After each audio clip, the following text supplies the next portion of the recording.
مومنو، جب تم آپس میں کسی میعاد معین کے لیے قرض کا معاملہ کرنے لگو تو اس کو لکھ لیا کرو، اور لکھنے والا تم میں کسی کا نقصان نہ کرے بلکہ انصاف سے لکھے۔ نیز لکھنے والا جیسا خدا نے اسے سکھایا ہے لکھنے سے انکار بھی نہ کرے، اور دستاویز لکھ دے، اور جو شخص قرض لے وہی دستاویز کا مضمون بول کر لکھوائے، اور خدا سے کہ اس کا مالک ہے خوف کرے، اور زر قرض میں سے کچھ کم نہ لکھوائے۔ اور اگر قرض لینے والا بے عقل یا ضعیف ہو یا مضمون لکھوانے کی قابلیت نہ رکھتا ہو تو جو اس کا ولی ہو وہ انصاف کے ساتھ مضمون لکھوائے، اور اپنے میں سے 2 مردوں کو ایسے معاملے کے گواہ کر لیا کرو، اور اگر 2 مرد نہ ہوں تو 1 مرد اور 2 عورتیں جن کو تم گواہ پسند کرو کافی ہیں، کہ اگر ان میں سے ایک بھول جائے گی تو دوسری اسے یاد دلا دے گی، اور جب گواہ گواہی کے لیے طلب کیے جائیں تو انکار نہ کرے۔ اور قرض تھوڑا ہو یا بہت اس کی دستاویز کے لکھنے لکھانے میں کاہلی نہ کرنا،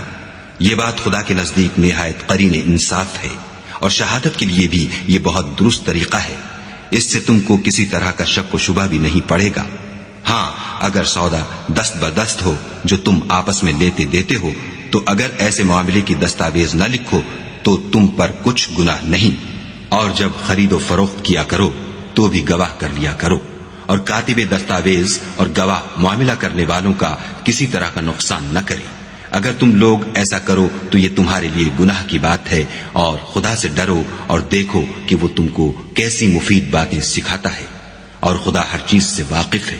اور اگر تم سفر پر ہو اور دستاویز لکھنے والا نہ مل سکے تو کوئی چیز رہن باقبضہ رکھ کر قرض لے لو، اور اگر کوئی کسی کو امین سمجھے یعنی رہن کے بغیر قرض دے دے تو امانت دار کو چاہیے کہ صاحب امانت کی امانت ادا کر دے، اور خدا سے جو اس کا پروردگار ہے ڈرے۔ اور دیکھنا، شہادت کو مت چھپانا، جو اس کو چھپائے گا وہ دل کا گناہگار ہوگا، اور خدا تمہارے سب کاموں سے واقف ہے۔